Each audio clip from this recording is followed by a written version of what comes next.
Hello and welcome back to another video on the F1 Journal, and today we are looking at Haas and who will replace Nikita Mazepin. Now, of course, Nikita Mazepin was sacked or had his contract terminated on Saturday morning as a Haas F1 driver due to all the events going in around the world at the moment. Not going to really offer my thoughts on it, but yeah, obviously with everything going on around the world right now, it did make sense. Mazepin losing his funding, at the end of the day, he was a paid driver, and when that money dried up with the Uralkali sponsorship ending, this was always going to be the case for Mazepin. I don't think there'll be too many that sorry to see him go, but yeah, today we're going to look at his potential replacements. Let's get straight into it with the obvious choice, and that is Pietro Fisapaudi.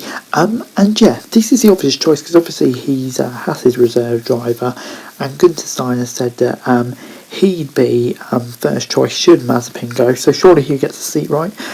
Personally, I'm not too sure. I mean, like, he came in for those two races in 2020, he did okay, but just look at his racing resume. For me, is that really someone that you want for a whole season at an F1 team? I'm not so sure.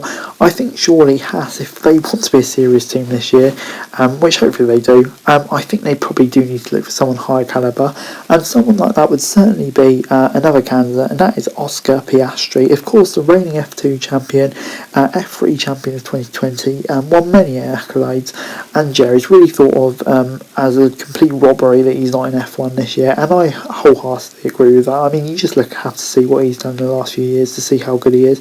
But can I say getting a Haas drive? I'm not too sure, to be honest. Haas would definitely want him, of course they would, but at the end of the day, does he bring funding? Probably not, unless Alpine were willing to pay it. I don't see why Alpine wouldn't want him to get a seat, but probably a big stumbling block is Ferrari. Do they really want an Alpine Junior in that seat? I doubt it. The next candidate is another unlikely one, and that is Nico Holdenberg. Now, I know everyone would love to see Nico Holdenberg. I mean, who wouldn't? Obviously, when he came back for those few races in 2020, it was brilliant. But yeah, obviously being Aston Martin reserve driver, it's unlikely this one, and after so long out, yeah, it is unlikely. But if Haas wants an experienced hand to kind of test Mick Schumacher against, you know, he would be the perfect candidate, but I can't really see him coming back after 2 years, and especially ripping up his Aston Martin contract just like that. Yeah, I just think it seems unlikely. But moving on into some more outsiders, and I'm going to say Robert Schwartzman, Jayan Daruvla, they've been mentioned. I think Schwartzman, he's probably out of the running just because of the fact he's Russian and all the difficulties going on at the moment. Daruvla's an interesting one because I'm guessing he comes from funding. Obviously, he hasn't really blown up F2 recently over the last few years, so I'd say it's unlikely, but if he did come from funding and Haas do need the money, you never know, but I'd say they're both unlikely. I have seen some other names mentioned, mainly driving in Formula E, IndyCar, the whole Herta, O'Ward, De Vries, kind of normal names, but yeah, personally I don't think they'll be in the running for any seats. Would they really want to leave the top of their formulas for a lower Haas seat, especially halfway through their seasons? So that brings me to my main candidate, and that is Antonio Giovinazzi.